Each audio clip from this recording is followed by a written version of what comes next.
Hello दोस्तों, नमस्ते, प्रणाम। मैं आपकी संगीता पटेल अपने यूट्यूब चैनल में आप सभी का स्वागत करती हूँ। संगीता देहाती लोकगीत चैनल में एक की बहुत ही धमाकेदार चुटकुला नाच गीत है और ये नाच गीत कैसे लगे कमेंट में ज़रूर बताना। कमेंट का इंतज़ार रहेगा।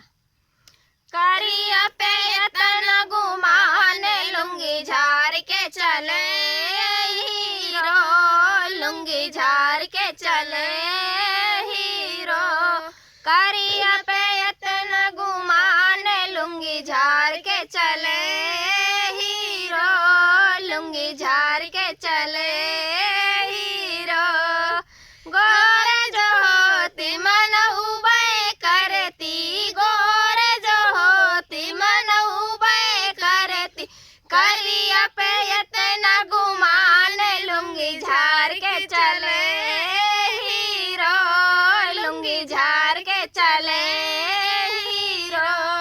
सोने की थाली मजे वना परोसे, सोने की थाली मजे वना परोसे।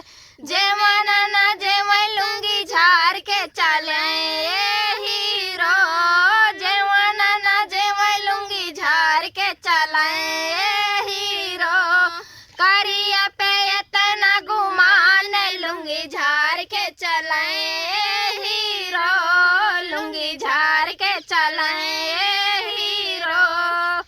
झिंझिर ने गड़ुला गंगा जल पानी, झिंझिर गड़ुला गंगा जल पानी।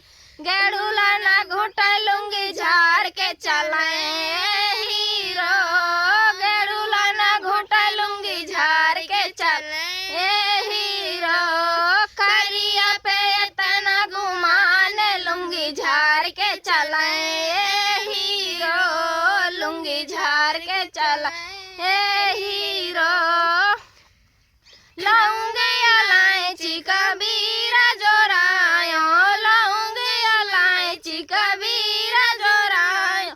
बिरिया नरच लुंगी झार के चले हीरो, बिरिया नरच लुंगी झार के चले हीरो।